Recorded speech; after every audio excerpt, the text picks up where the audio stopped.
Hello again, everyone, and welcome to another episode on Let's Talk About Us with Uche. I am your host, Uche. To everyone who's been following me and supporting me, thank you so much. As usual, thank you. For anyone who is new, please welcome to my podcast. And if you're new here, please make sure to download, subscribe, share with your friends and family, and please give me a rating on your podcast platforms. And if you're new to my YouTube channel, of course, please subscribe and hit that bell notification so anytime I upload a video, you'll be the very first to be notified. So today's podcast episode is going to be another interview. And today I'm going to be re-interviewing one of my really good friends, Ryan. I had interviewed him a few months ago during one of my episodes titled Let's Talk About Sex. And I'm going to attach a link down below for anyone who's missed it. I divided it into two. There are two episodes, part 1 and part 2, Let's Talk About Sex. It's really heartfelt. It's really honest. It's really raw. So if you enjoy talking about sex, if you want to learn something about sex, sexuality, LGBTQ, Kinsey scale, whatever it is that has to do with sex, I'm going to attach the link down below so that you can view it, listen to it, and hopefully learn something from it. So back then, Ryan was still in Africa. He's doing a lot of work. He's doing a lot of great work for a lot of children in Africa, specifically underprivileged children in Africa. And he's visiting the U.S. Ryan is originally from the U.S. He's back to the U.S. for the holidays, and I have the opportunity to have him in my home today. So I am going to be interviewing him in regards to what he does in Africa. So Ryan, could you please give us another quick introduction of yourself? Yeah, thank you for that welcome, Uche. It is good to be back, although a slightly different topic. My name is Ryan. I work in Africa in the fields of development and education, going on my 4th year. Love the podcast. Encourage people to also subscribe and hit the bell notification. Thank you. Happy to be back. Thank you so much, Ryan. It's really nice to have you here. You and I, we talk all the time, even though we've only recorded once the Let's Talk About Sex episode, but we talk almost every week, and we've talked about a lot of things that has to do with not just black issues, but a lot of times black issues, African issues. I do want to give a disclaimer real quick. The point of this podcast is not to sound ignorant or naive at all. I do find it interesting having you as an American who lives in Africa and doing a lot of work in Africa. And for you, this is like a lifestyle. You're not just there for a semester or doing some type of mission work. You're actually really invested your time and your energy. You've been living in Africa for 4 years. So this is your life. Like, you're so dedicated to your work in Africa that you come back to America once a year, and I find this very, very interesting. So the reason I'm making this podcast, or at least this podcast interview, is because as an African that lives in America, a lot of Africans find it very difficult to see hope for Africa. A lot of times, I don't know if you're familiar with the articles that say that some of the brightest minds in Africa don't live in Africa. Some of the hardest, the best doctors in Africa don't practice in Africa. So a lot of times, some of the brightest minds, some of the most educated people in Africa keep running away from Africa. And there's this dilemma of some people thinking that there's no hope in Africa. Africa is doomed and currently being recolonized by the Chinese, so there's really nothing going to be fruitful in Africa. So a lot of people keep running away from Africa. The average African, especially from Nigeria, is desperately looking for a visa to come to the West in search of greener pastures. And then on the other hand, you have a lot of people, Africans in diaspora, who claim that Africa is the future, come back to Africa and invest. So there's a little bit of a dilemma. I find it very interesting that you're not even African, you're American, and you leave your privilege behind. You're coming from the U.S. As a privileged man, very educated, you have so many opportunities. You leave all that behind and move back to Africa to invest your time, your energy. A lot of people would find that very interesting as to why. So could you please share with us why you decided to embark on this journey? What was your mission statement? What did you hope to get out of it? What incited that push for you to actually get on that plane, separate from your family, from your loved ones, and head straight to Africa and be doing what you're doing? All right. That's a good set of questions. And if you need me to repeat anything, just let me know. I'll just repeat it. No problem. Absolutely. I think it's good to specify, and I think this does apply to other expatriates that live abroad, is it's not one decision that was made at one point of time that sustained your want to stay in that country or in that place for the rest of your time. But it's almost like there's an initial decision to leave and to go abroad, and then there's a series of micro decisions that keep you to stay. So I feel like, again, this is kind of like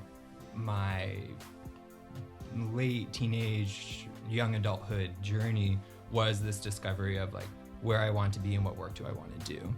And I think for me, one of the things that was most poignant in the beginning is like the reason that I left is no longer the reason why I stay. But I do feel like having gone, like my reasons for staying didn't exist when I first came. So I guess for me, like starting at the beginning, and maybe true for a lot of expatriates, is I left America for an African country to work specifically for my own ego and my own identity. I think I grew up in a very closed-minded community that laughed at the idea of Africa, laughed at the idea of travel. And I really did not like the idea of getting pinned into a box. So when the opportunity came up, it was not just because I wanted to explore the world or because I was interested in all these things, but a large part of it too was just like, I wanted to prove people wrong. I wanted to prove myself wrong of who I thought I was. And so that first step was really motivated by me, like going out on my own self-discovery. Mm-hmm. And obviously there was a lot of other factors that helped influence that decision, but like that was the initial first step. And I don't know how true that would be for other people. But now I don't feel that at all. Like when I think about my day-to-day life now, I'm not necessarily like challenged with that identity crisis no more. It really has been like, I think all the years of experience that I built up in Africa has built a like compassionate tie to these communities that now keeps me sticking around. So you said you wanted to prove something to yourself or to your family when you took that initial step to leave the U.S.? I think that's like, it goes hand in hand with a lot of other people's like identity battles, is like you get projected onto yourself what the world thinks you should be. And I think not only are you trying to fight other people's expectations of yourself, but also you start to ingrain those expectations in yourself as well. And to the point of like, it almost becomes your own voice in your own head. So I felt like I had two conflicting voices in my head, like one telling me the story of like anything is possible and you can do whatever you want, and I had this other story of just like you're just too uneducated, poor, rural, like none of this is an option for you, and like why are you even considering it? Okay, now you're from New England, yes, right? So what would be the expectation of a white man from New England if you had never left? What was the narrative? So my town has this saying of like, you can stand on your doorstep and see your entire life. So usually it's like for people in my community, especially like deep farming communities, it's you grow up, you usually inherit land from your family or from your neighbor, and you work on the land of either your family or your neighbor. So I would say like there's a lot of intergenerational communities built up in New England because people just stay.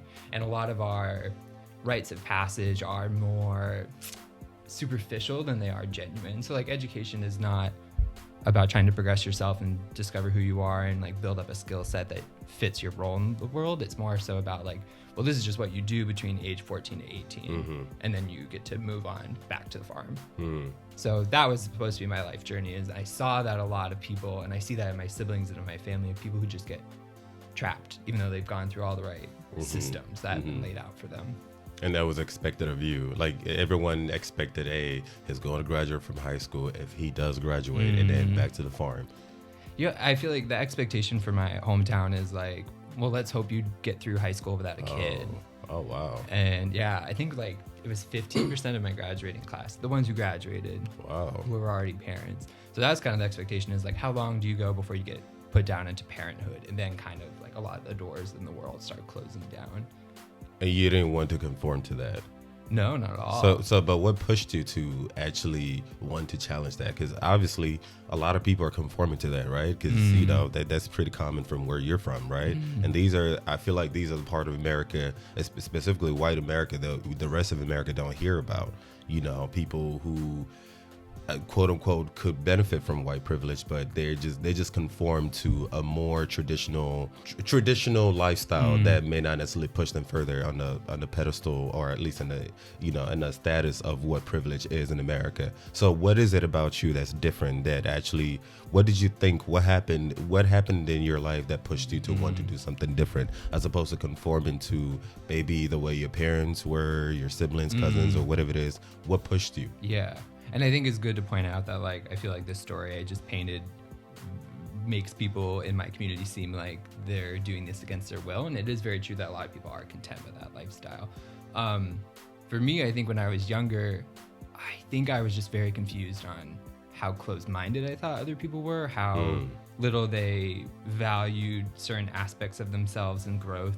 And I remember I have this very distinct memory of being in my like AP biology class and being the only one who was given a test and taking a test while everyone else sat there. It was like no one else cared. And I imagine, like, I remember seeing that exam and being like, other people are just eating their lunch, like they don't even care. And I felt like a rebel for that, and that was weird. So I think part of the reason I couldn't conform to that, or I didn't want to, was because it didn't work for me. I think now, being older and having recognized certain aspects of myself, such as being queer, and it has also recognized I'm like, oh, I never was going to fit into that traditional role. And like, there was no spot for me in that society. Like, there's a system for everyone else, but there wasn't a system in which I could now look back and see like, oh, as a gay man, like this is where I would have ended up in my hometown cycle. Like, it didn't exist. Okay.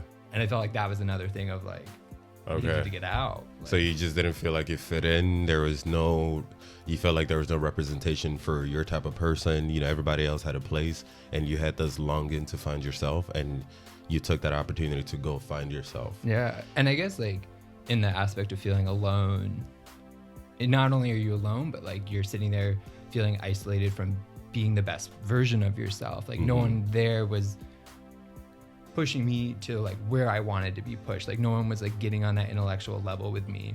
Wow. Like no one wanted to engage in that. I really commend that, because a lot of young people especially don't even have that intrinsic motivation to try to do something different. A lot of people are naturally averse to change. A lot of people comfortably and easily conform to lifestyles of their parents, their ancestors, and that's how a community is set, you know, for generations to come. And I really commend you for taking that first step. You know, really, I do commend you. That's a huge. And it can be scary too. Yeah. And I think it's just important to note that like both of these paths are fine ultimately. Yeah, and I think about like, I might come back and have judgments about these people I went to high school with of like, oh, but you never got this degree, or you never did this, you never did that. But I think they're looking at me and doing the same thing of like, you don't know what it's like to be a parent. Like you haven't put a down payment on a house before. So like, there's value in both of those stories. It's just one of them wasn't fitting for me. I guess that goes back to what you define as success at the end of the day, you know.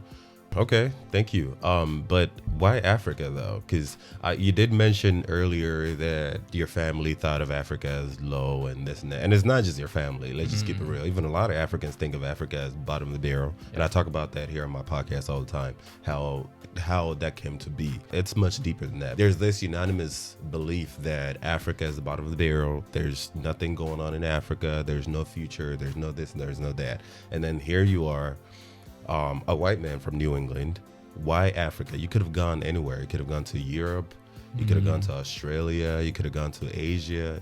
Why Africa specifically? And the reason why I ask is, again, you've been in Africa for years, and you've also worked and gone to school in several African countries, even did research in Madagascar, you know. So reading and hearing about that, I find it very interesting. What is it about Africa specifically that drew you to Africa? And this is even more interesting because I don't even know, me personally, maybe I'm just confused, but me personally, I don't even know any African who's done that. Like, travel within Africa as diligently as you have, worked within Africa as diligently as you have, even done research in Africa as diligently as you have, and now here you are.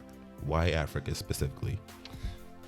All right, I'm gonna go back again and say like that why is gonna come from the start. Like, why did I go? Not maybe necessarily why I stayed or why I stuck in the continent when I had moments of transition. Yeah, but why did you choose Africa? Like, you could have had a one-way ticket to London, for example, or Sydney, Australia. Why Africa? I think I have two reasons, and I don't think either of them paint a very good picture. I think the first one is going back to me trying to prove a point. I think the ego of like, I think a lot of the rest of the world has kind of been carved out by white people already. Like, the past exists. It's just like when you think about Central America, like I think they have something called like the Gringo Trail. Of like, there's a very easy like pathway you can connect of like where white people feel safest and most welcome through Central America.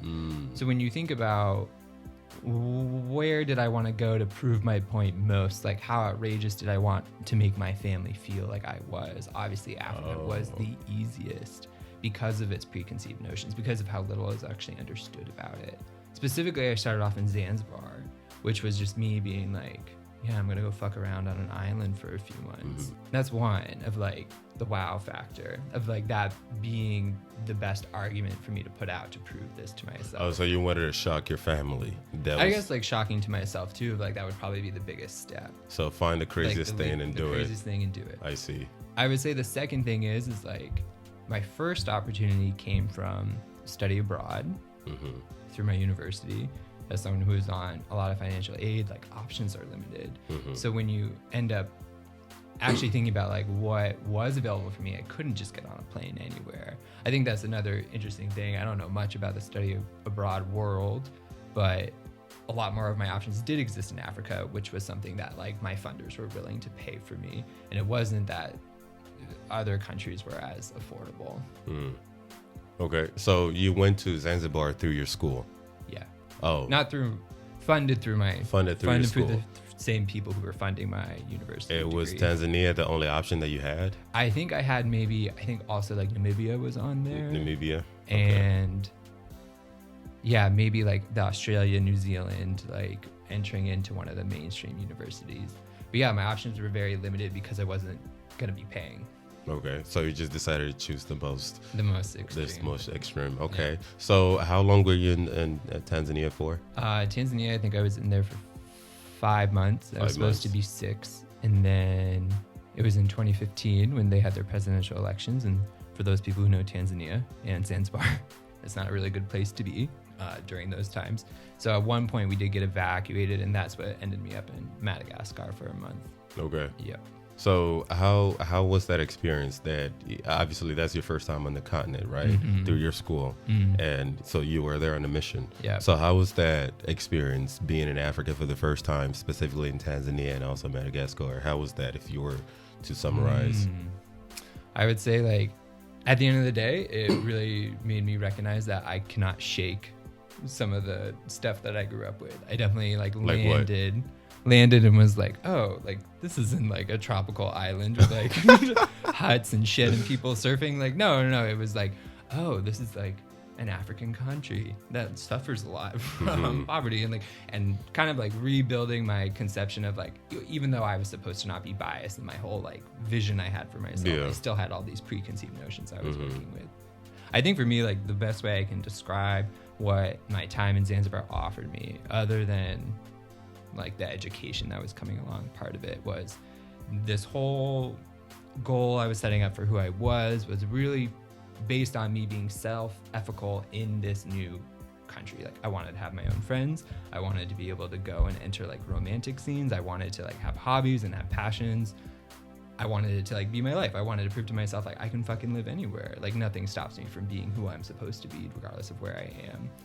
But because that drove me to just be out on my own a lot, interacting with people and outside of the program, which I think is pretty rare for these like white dominated study abroad programs, it did mean like I built these connections, I built these understandings that now are starting to build up my foundation of like my connection to this specific place. And I feel like that it's kind of like a through line through a lot of my African ties of a lot of my base comes back to probably having a sense of like attachment and belonging now in some of these countries, and some of these feelings I get of being uncomfortable or being out of my comfort zone, like those have now brought me security because they have been such a pivotal part of what I do, almost like an everyday thing. Okay. So you were able to find those connections that, you know, that kind of connection that you were looking for, I guess that was missing back here in the US. You were able to find them in Tanzania? I don't know if I can say that. Or at least were you able to find something, even if it's just a little bit of what was missing while you were still back in the U.S., were you able to find something that was worth trying to hook onto, per se? Maybe if I were to answer that question, maybe like a new version of myself.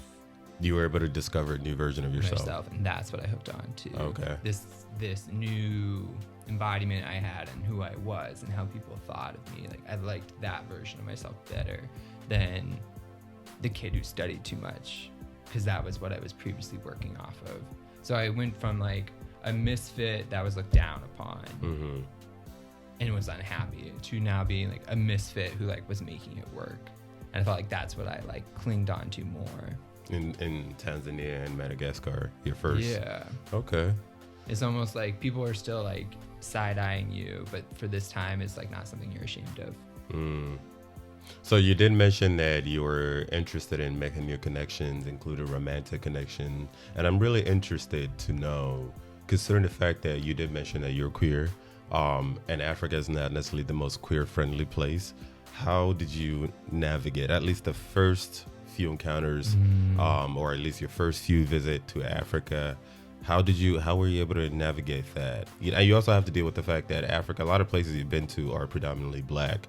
So you're going to stand out as the only white man or even white person in the area. So how were you able to navigate being of a different ethnicity, a different nationality, not necessarily conforming to heteronormativity, while trying to be yourself and, make family and create long-lasting connections? I would say like maybe building first off of like the race part is, as a white person, unfortunately, like just so many Africans, uneducated Africans, regular Africans get built into this framework of like, this person could be a gateway for me. So I would say, I see. Yeah. Would you call that opportunist mindset?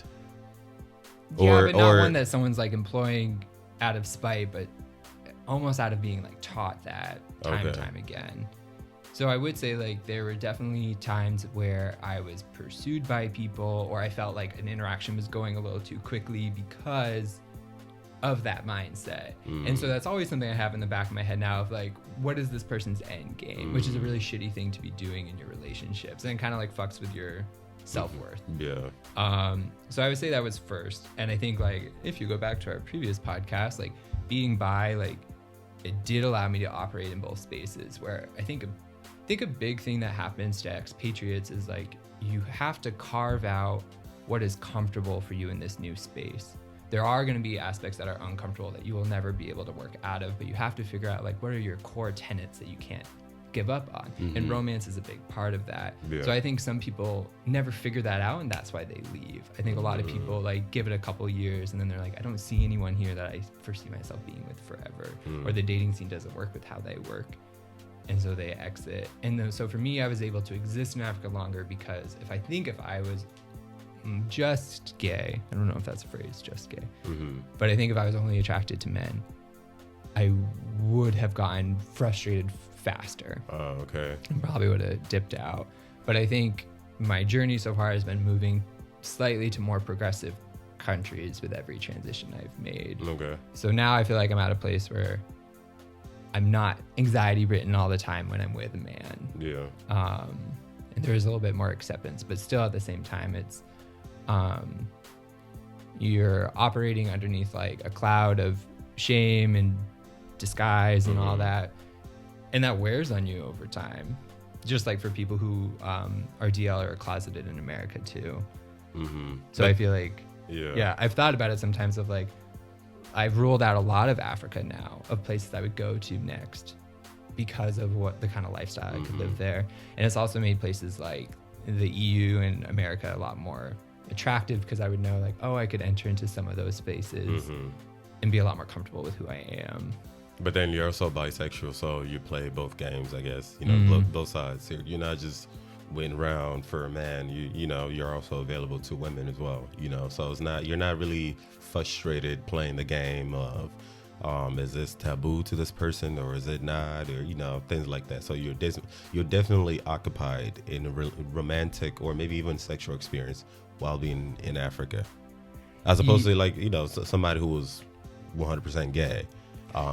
Having to navigate all those differences, social differences, cultural differences, and sexual differences, that could stand out much more, and it could be more of a challenge. But for you, not necessarily, because you play both sides. I would say like, Yeah, I guess like in like relationships had, like it's been able to balance out. But I would say like in the way you feel or just like the ability to be like interested in someone and want to pursue them, like a lot of those doors start to close off for bisexual people too. So I would say like it's not just so much of like, well, as long as I always have an option B, I'll be okay. Oh, I see. But it's also like, it sucks to be told your option A is never an option, right? Yeah.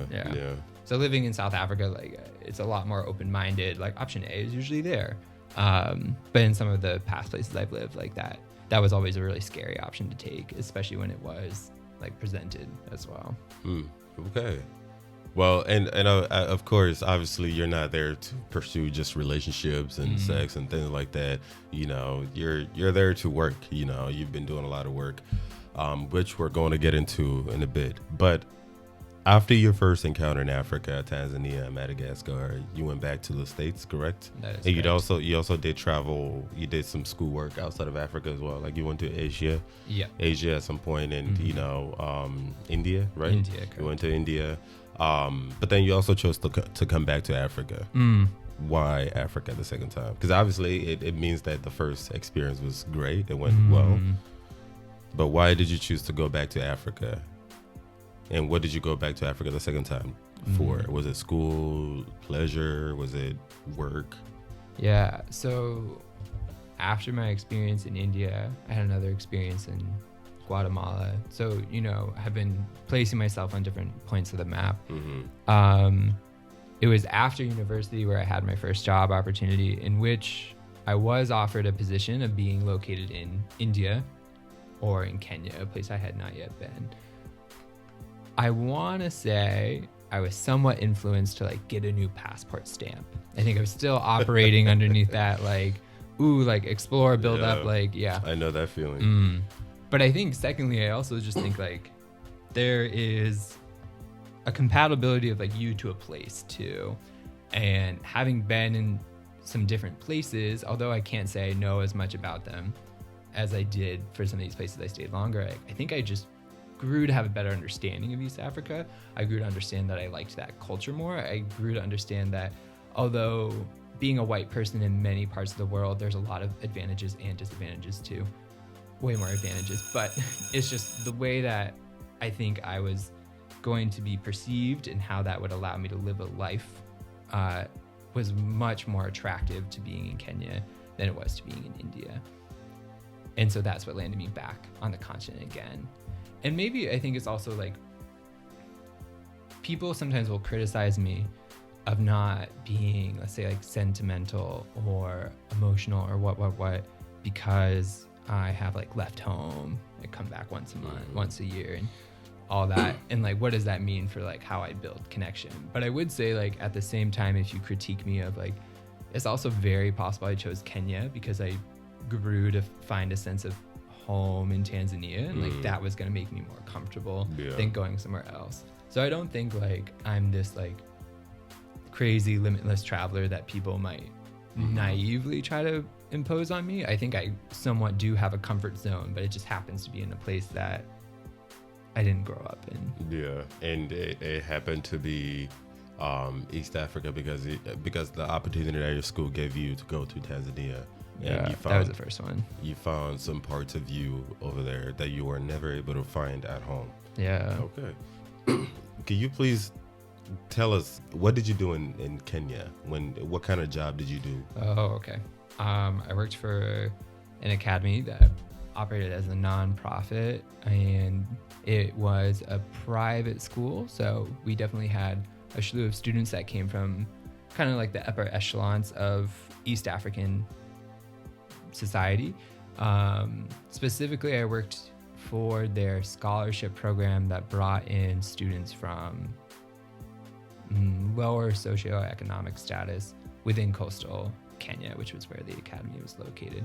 So a lot of my work was working with like kind of the students that were the minority within their grades and working at supporting them to move through the system and find success after. So the school, I would say maybe predominantly, like maybe like 90% was kids whose like parents were ambassadors or things like that. And then there was a very small fraction of each class that were these financial aid students who like doing some of the visits, like homes didn't have roofs on them. Okay, maybe so you were parents, focusing on like, those. yeah, those were the ones that I was specifically hired to work with. And what was that program like? How long did it last? What was your job description? What did you do for these kids? What did I do?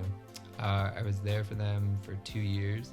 My job was everything from like intake and admissions, like going out to communities, administering the tests, doing the interviews, to then some of the nitty gritty of like supporting students. So obviously like these kids are making a really big transition from a traditional government school into like a private international baccalaureate curriculum.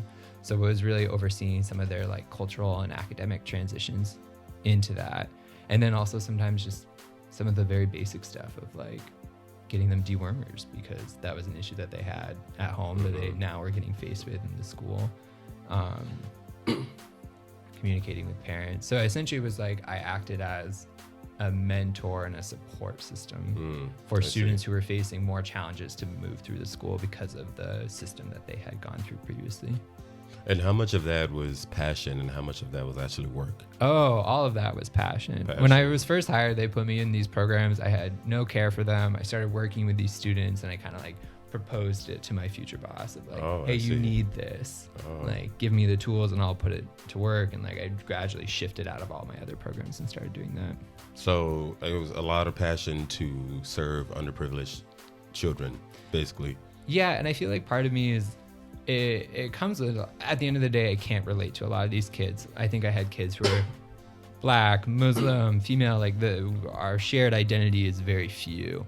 But I would say at the end of the day, I always recognize like the rebel in them that I saw in myself when I was younger. And I remember like, so I had a pretty big shift from my high school to my university. And I think a lot of times I just felt shitty about myself and stupid because of the gaps I had to cover to match up with these kids who have gotten support all their lives in these ways. So I feel like a lot of that fueled me to be like, kids shouldn't feel like that. And if you're going to put kids through the system and you're going to say like, this is how we drive the continent forward, is by giving these overachievers, these extraordinary students, this opportunity. It's like, well, then you have to help them really ace that opportunity then, correct? So that's kind of like, I'm trying to commit myself to that model of saying like, if this is how we think we're going to use education as a tool for social change, like we're not going to do that if you don't actually put the work into like the students that you're using as your specific tool. And how was that? I'm guessing it was a success, you know, having your interaction with these kids. You were there for 2 years, right? Yeah. And did they benefit from it? Would you say they benefited from it?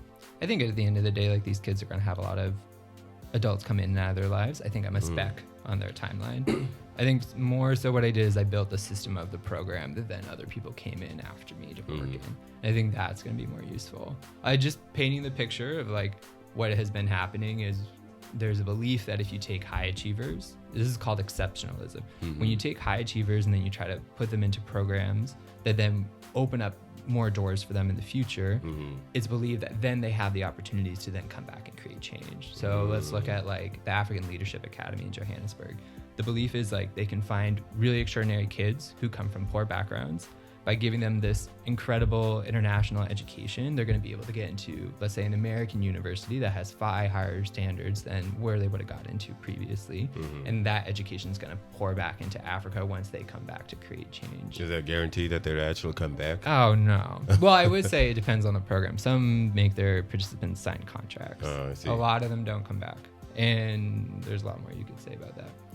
But no, so exceptionalism has a lot of flaws. And if you're curious about the reason this program was started was because our students in this academy specifically kept failing their matriculant year, and therefore no U.S. university was willing to take them with the amount of financial aid they would need. But then because they were in an international education, they no longer qualified for Kenyan universities that they could have if they were just left in their public school. So it was entrapping these kids. Okay. Yeah. All right, so your job in Kenya was mostly, the students were mostly upper echelon, you know, about 90% of them, and then you worked with about 10% of them. That was just in Kenya. You did move to South Africa around the same time that I met you, and now you work with primarily underprivileged kids. A lot of them are very from poor families.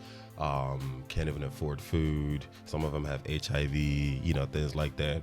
And you're putting a lot of, obviously, passion, a lot of work to try to change their narrative. How do you think, realistically, I want you to answer this realistically, do you think, how do I put this without sounding so condescending? Do you think, does a little part of you feel like that's futile sometimes? And the reason I ask this is, again, I don't want to sound biased. I don't want to sound ignorant. As an African, people are talking. Africans are talking. Even outside of Africa, people are talking. I've seen a lot of Africans. I'm Nigerian. I've seen a lot of Nigerians who swear on the Bible that Africa is dead. And then I've also seen a lot of Africans who swear on the Bible that Africa is the future.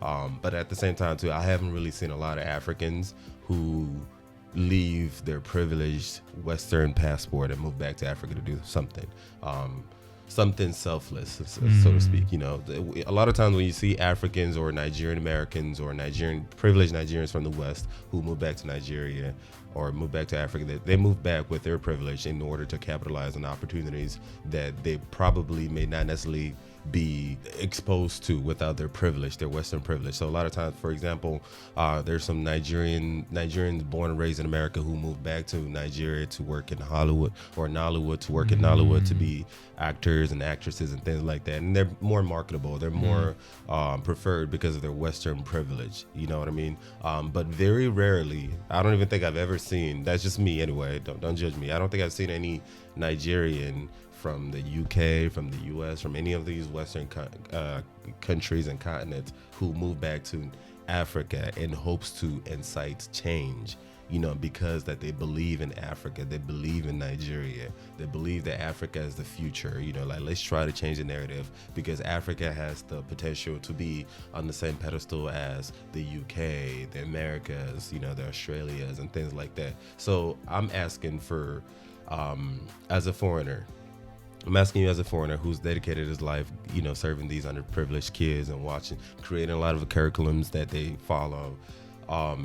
Does a little part of you, think that perhaps this could be futile, or maybe not, or maybe out of 100 kids that go through this program, maybe 90% of them may be a waste, but 10% may not, or perhaps I just want to understand again from a foreign perspective.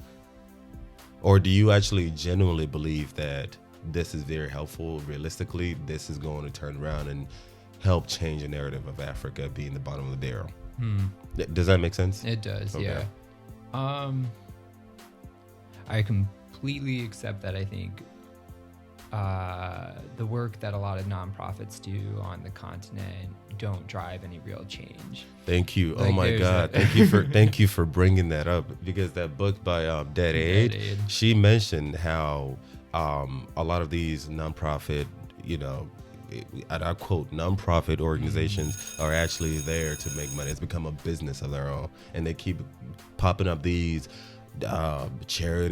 bullshit ass charity organizations all throughout the African continent, but actually what they're doing is capitalizing on people's ignorance and making more money, making profit off of people's ignorance, and I thank you so much for bringing that up, when in reality they're not driving any change. They're just there to feed their own pockets and their own ego. So it's like, oh, look at me, I'm doing this in Africa, post pictures on Instagram and all that dumb shit.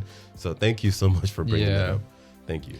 I would say, I think what my experience has taught me, and not specifically unique to Africa, but maybe most amplified in Africa, is there's just a level of brokenness at so many levels of the system that it is so difficult to recognize where do you start pulling at the levers of change to actually create impact. So I've committed myself to this idea of I exist between the fields of education and development. I believe that there's a bridge there, and something within that, and that webbing is going to help alleviate hardship.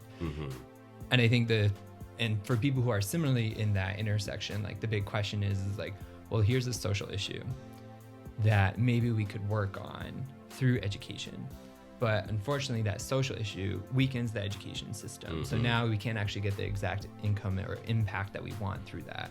So I feel like that's the biggest question of like, there doesn't seem to be a good starting point. Can you give us an example where how the social and educational issues are kind of hand in hand? Perhaps something that has to do with an outdated cultural mentality, and you're trying to drive change through an education curriculum, but then these kids have these cultural pressure to conform to this mentality that's passed down to them by their parents, or for example even religion, because I know religion is a huge part of African culture.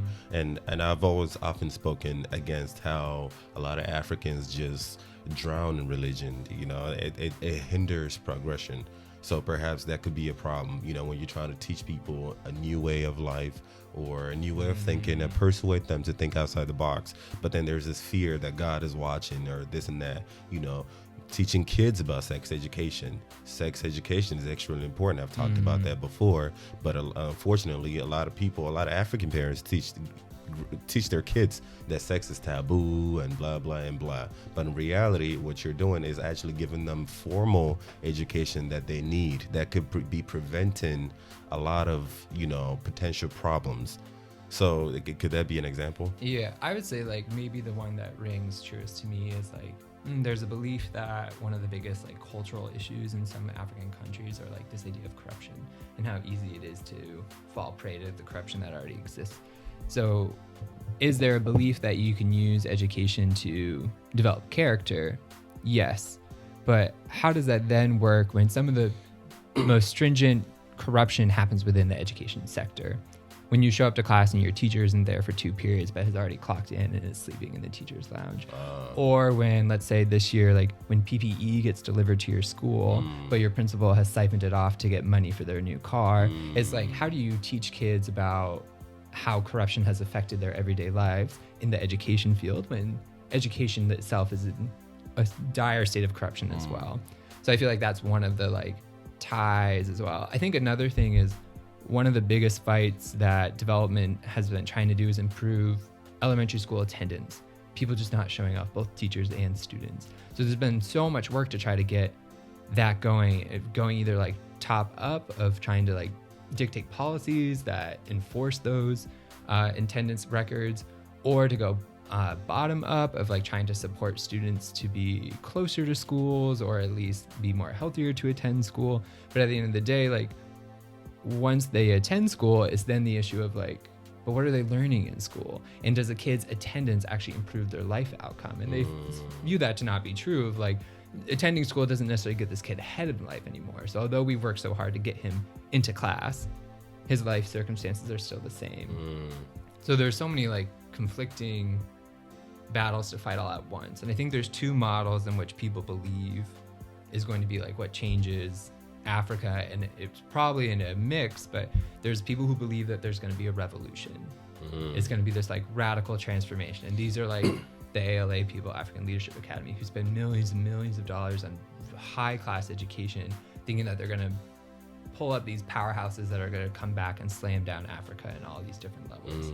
Then there's also people who believe in like incremental change of like, if we can get everyone to commit to deworming once a year, we can radically change like health outcomes. And then once we have health somewhat more figured out, we can then start approaching using more micronutrients. And it's just like these small policy changes that they think are going to gradually let us open up more doors as certain bigger problems get taken down. So a lot of money goes into both of those, but obviously they're both very critiqued for not showing change yet. Yeah. Which one seems more feasible?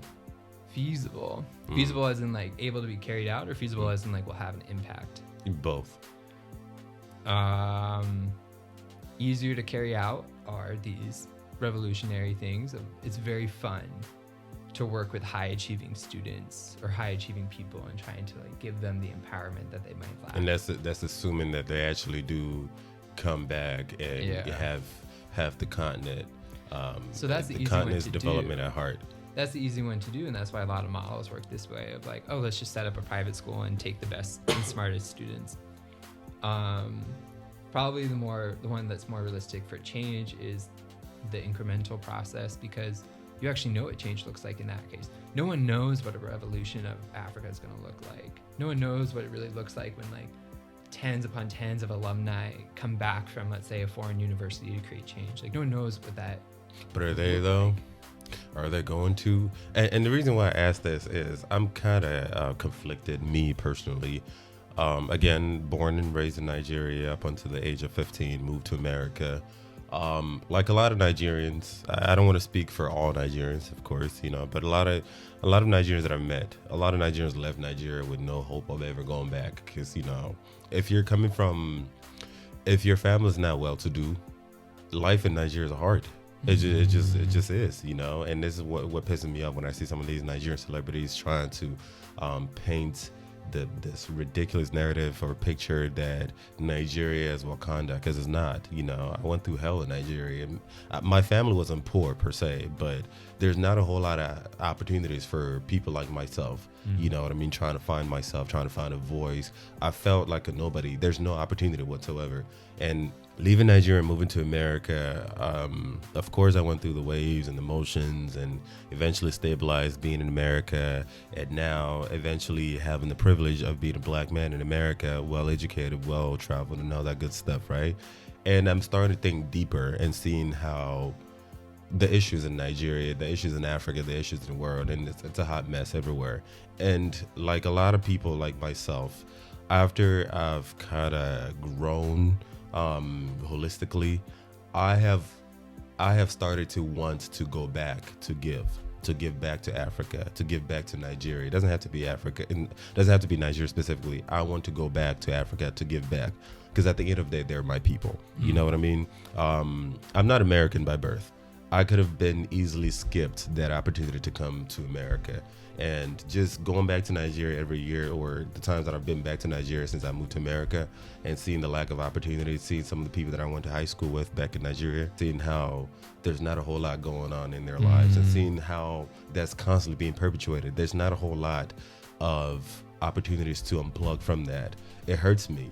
It really does hurt me mentally and spiritually, and I want to go back or give back however way I can. But one of the issues that I'm having, and I feel like a lot of people like myself are having, is because I feel like Africa, actually specifically Nigeria, doesn't really have the tools for people like myself. There's not enough incentive. There's not enough motivation for people like myself who are considered the privileged Nigerians. And by privilege, I mean like the Western privilege, to come back to incite change. You know what I mean? Does that make sense? There's not a lot of opportunities for that. And the reason why I'm mentioning this is because you're talking about some of these kids that you're prepping, sending to the Western schools, and some of your kids have gotten into some schools in America and I guess the UK as well. What are their chances of graduating from some of these top universities like Harvard or whatnot, and getting the opportunities and privilege associated with being an Ivy League graduate, having a Western passport, Western opportunities, and leaving all that behind to move back to, say, Kenya to drive change? What are, realistically, answer this as realistic as possible, what are the opportunities, what are the realistic opportunities for these people to come back to the continent with their privilege to drive change? And I ask this from a personal perspective. I really want to. I've always wanted to go back to Nigeria. And a lot of people who know me know that I've been having that conversation. Maybe not necessarily Nigeria, but also move back to Africa to do something, to help out one way or the other.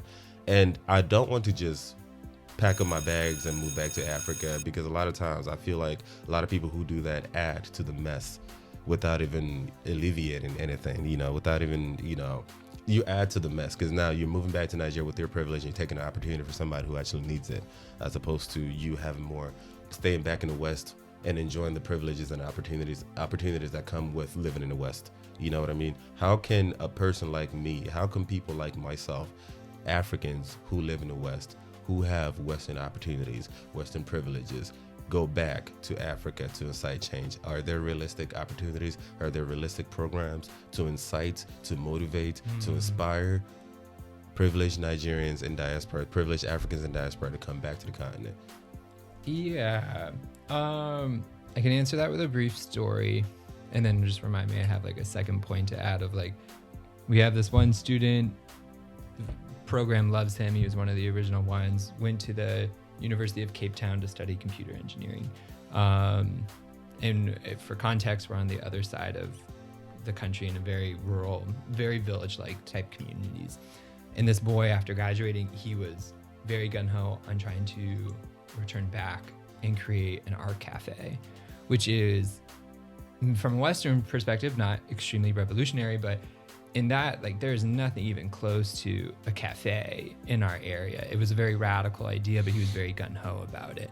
And our organization got very excited for this decision he was making because it showed how much he was committed to this ideal that we were sharing of, like, how do you inspire this community you come from?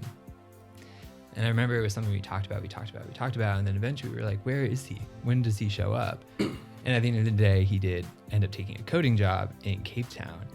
And there's nothing you can blame him for in that decision of, when you look at, especially a year of the pandemic, like, would you really sacrifice that financial and job security for such an avenue?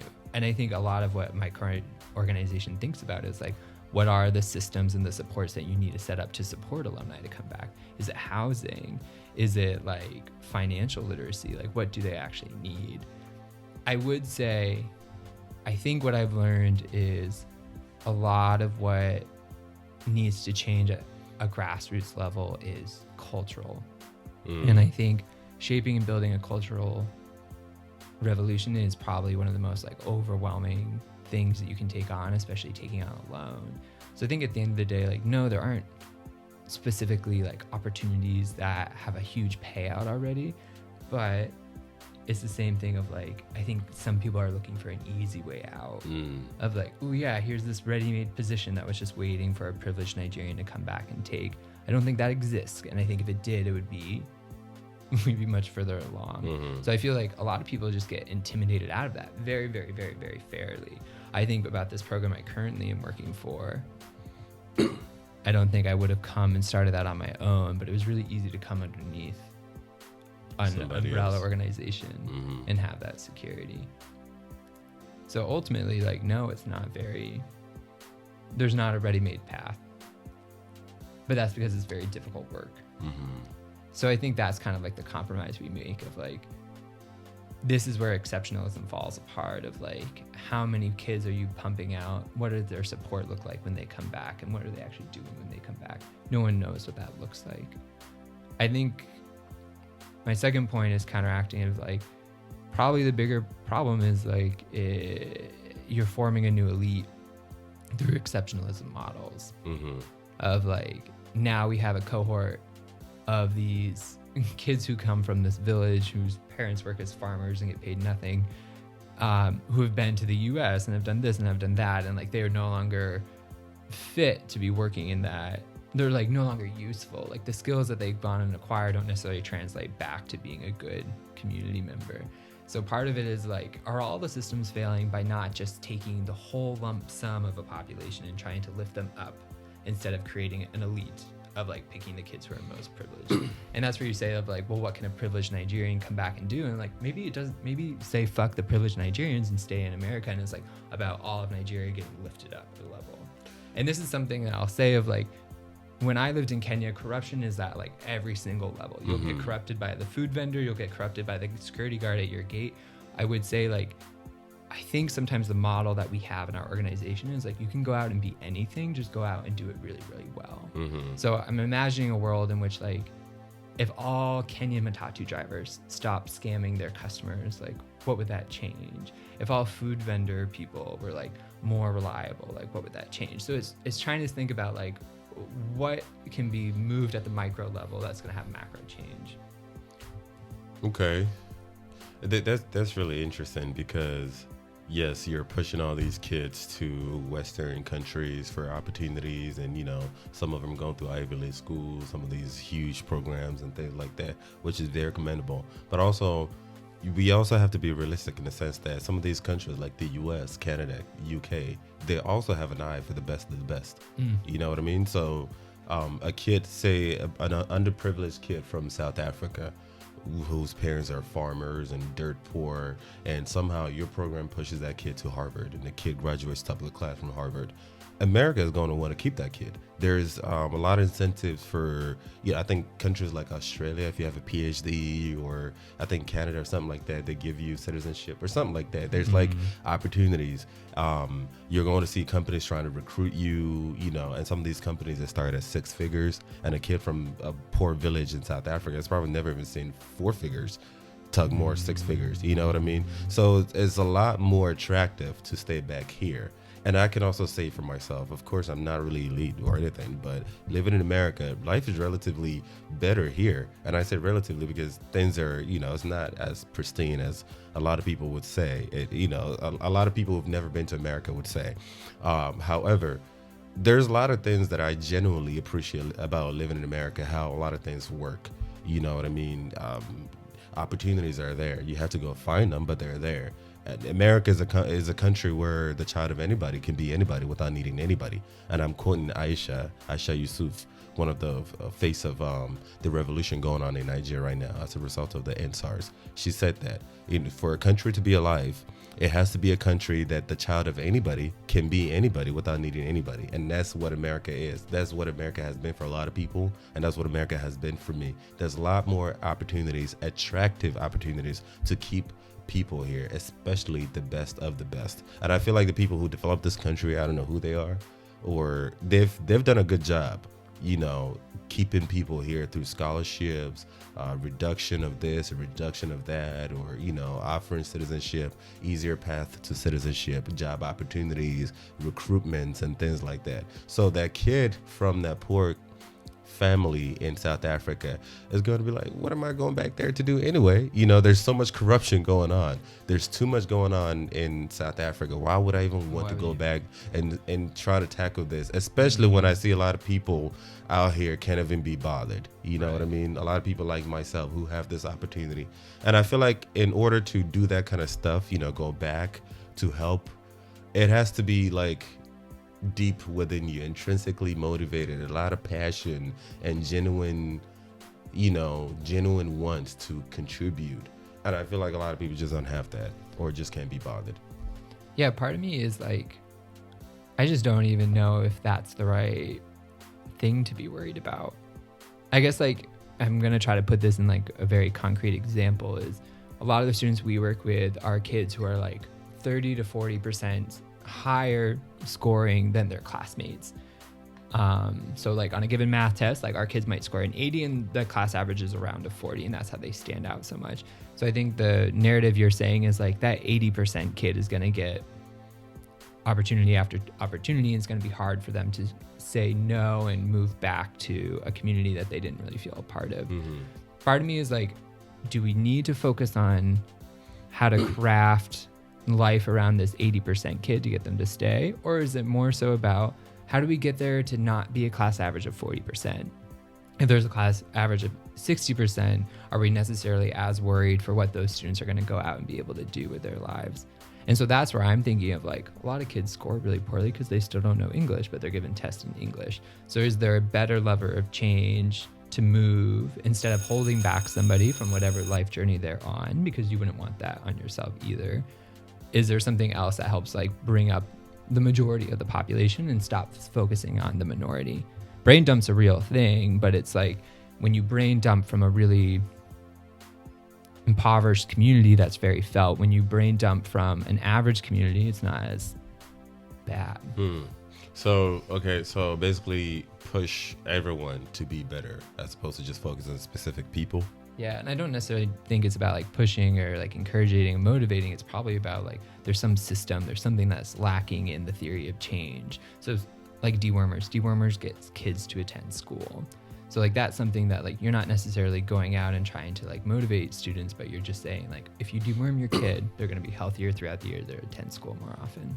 Yeah, but if you so if you keep driving for change, not change, if you keep pushing kids to do the best, they can, and everybody starts working hard and, have high test scores and doing the best are still going to be they're all going to have opportunities, but the best of the best are going to have the international opportunities. Those are the ones that are going to go to the Americas and things like that.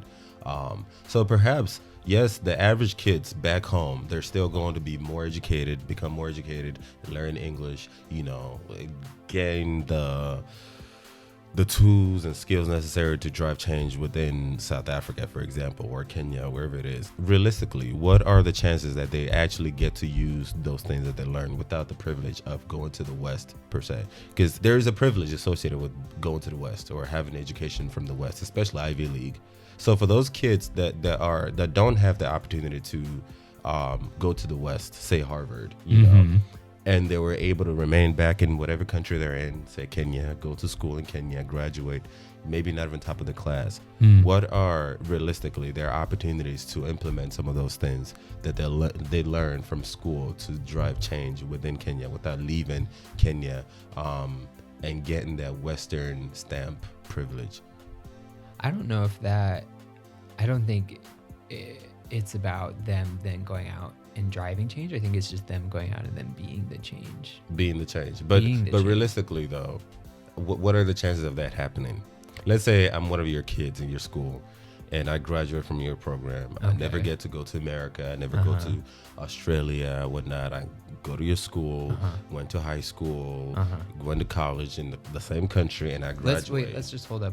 Let's say like you didn't even go to university. Sometimes I think what our program provides is the ability to get kids to adhere to certain standards long enough to then like build the life that they want to build when they're ready to build that. So I've had students who have come to me and say like, if it wasn't for this program, like I swear I would be a dad by this point.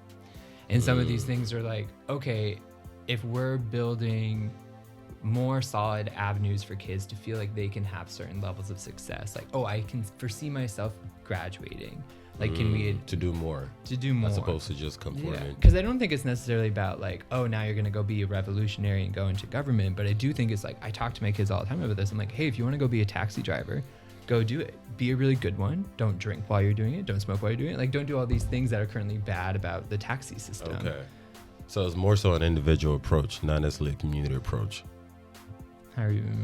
As in, you're inciting change within the individual and not necessarily trying to recruit people to change the narrative of a country. Yeah, but that's the thing is like, and together it does. Yeah, if you have like whole generations matriculating from let's say high school, who are stepping into their first jobs with the right character and the right opportunities open up, like will that more spiral out change than what we have now? So I mean, like, we're negating the fact that there's all these other factors that are outside of character. Character is not the only issue, but that's what I'm thinking of is like, there's a way of rewriting culture than having a revolutionary. It's about having a whole freaking community come through. Oof, but that's difficult. That's difficult because that's just a little pocket. I can't really speak for Africa. I've only been to just a handful of other African countries, but I can definitely speak for Nigeria because that's where I've lived in. I've lived there and went to school there. Most of the people I know in Africa, on the African continent, are either living in Nigeria or from Nigeria. And living in Nigeria, knowing what I know about Nigeria, and I'm not dissing my own people, I'm a realist. It's a hot mess, a hot flaming mess, okay? And it pisses me off when I see Nigerians who lie about how awesome Nigeria is and all that nonsense, and they don't live in Nigeria, because it's easy for you to pretend that Nigeria is awesome, but I don't see your kids being born in Nigeria. You don't even have a Nigerian passport, you know what I'm saying? So there's too much going on in Nigeria, and it really hurts me, like, it hurts my soul seeing that, there's from the kidnappings. Matter of fact, there's a kidnapping of over 600 schoolboys that just happened a few days ago. And it blows my mind how something like this can happen in broad daylight, in complete broad daylight. How in the hell do you kidnap 600 people in broad daylight? Nobody saw this coming? Was there a bus? Was there, like, how?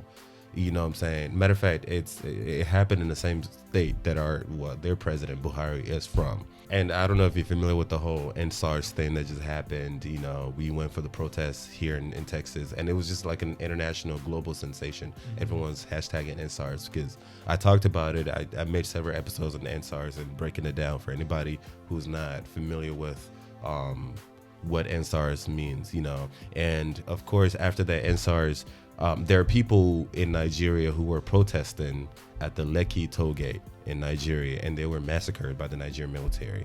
It's so sad. There's so much wrong with Nigeria. Poor infrastructure, healthcare it's horrible. Electricity power does not exist, or it does exist, but it's very limited. Education is just trash. The government is just trash. Legal system doesn't work. It's a hot mess. And I guess a person like me is, yes, you're trying to incite change in the individual, you know, incite people within that country. Let's say Nigeria, for example, you're trying to incite change within that country. Hey, go be your best self as opposed to settling down or settling for less, you know. Go be your best version, go to school, go this, go do that, do this, you know, do all that great stuff with your life. Go apply yourself. But as a person who is a lot of Nigerians are doing that anyway. A lot of kids in Nigeria are doing that. They're applying themselves. They're going to school. They're, you know, top of their class. They speak English. They take all these exams and they graduate top of the class and things like that. But the opportunity is still there a little. The mess of the country is still there. There's just so much piled up. And I guess a person like myself is like, how can we change this? And I'm guessing this is also going on in South Africa and in Kenya and all the places that you've lived in. And I guess my question to you is, you as a foreign worker that lives in Africa, who has dedicated his life to drive change in Africa, right? Do you see any possibility of any of some of these problems changing anytime soon? Of course, there are problems all around the world. There are problems here in America. There are problems in Asia, problems in, you know, South America.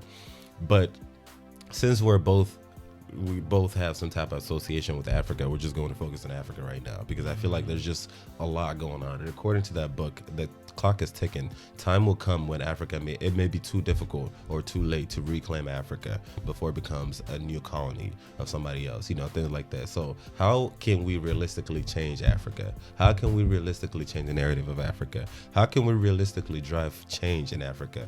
Through revolution, education, challenging the norms, the cultural systems. How? Because I'm trying to figure this shit out. You know, it's a dilemma in my head, really. You know, on one hand, I love my people and I want to be there for them, and at the same time, too, I'm like, these people again, you know. And I feel like part of our problem is our mentality, that outdated cultural traditions that people perpetuate, you know, knowingly and unknowingly, even though a lot of these systems don't serve us. They don't do anything for us. Our education systems don't serve us. They're British. Our government systems are European. Our standards are Eurocentric. A whole lot of things that are practiced in Nigeria and all throughout Africa. Even our languages are not African. You know, I feel like that's part of the problems. You know, some of the traditions, even religion is a problem. What suggestion, as a person who has dedicated his life to working in Africa and driving change in Africa, what suggestions would you give to change some of these, or at least to stabilize things in Africa, to hopefully change Africa for the best, or at least begin the process of turning things around? Did that make sense? Yeah, that's a good fucking question. Is it a good question or no? No, I mean, it's a hard question, but it's fine. I would say, like, I think it's important first, and like, I will check myself as a white American that I can't paint a rosy picture fairly. But I think what happens a lot, and what happens to white people all over the world, is like, they see the forest for the trees. And I think, although it appears to be a hot mess all over, there has been a lot of change as well. In Africa? In Africa. What kind of changes? You have to look at the micro levels of things. Okay. Like, when you look into some of these programs, some of these like poverty action labs and some of the research that they're doing, there has been movement. And I think sometimes where pessimism will get us, or realism will get us, is like, you see that movement, but you see that movement within a pile of shit. So you're just like, well, you're still covered in shit. So like, what's the point? But I would say, like, there are actors who are finding these levers that work. And I think it's good to just like not denounce that like it's a lost cause. But I do agree of like, I think I might also adhere to the sentiment that you were just getting at, is a lot of what has gotten Africa to where it is today is it was used as a tool by a lot of the other privileged countries in the world that have really like rooted it into some very drastic losses, into some really drastic behaviors and actions that are now really hard to work out of. And I think that might have done in certain aspects of what Africa is now capable of, just like other parts of the world too. So I do think like change could be possible, but I think like we're also very far down the line of some things being near 100% cemented into how some of the frameworks around Africa work. And I feel like that then means is like, are we just looking for like the most optimal situation, and can we not guarantee a utopia? And I think that's where people get very discouraged. Listening to you, it sounds like if I don't convince you, like this is it, like, and your pledge to trying to work towards the betterment of Nigeria is out the window. And I think like that's what happens to a lot of people, is like Africa is seen as a little bit of a lost cause because it's so difficult, because like making progress in this way just leads you to run into this wall or this obstacle. Hello again, everyone. So this is the end of part 1. Please make sure to download, subscribe, share with your friends and family, and please also stay tuned for part 2. Thank you.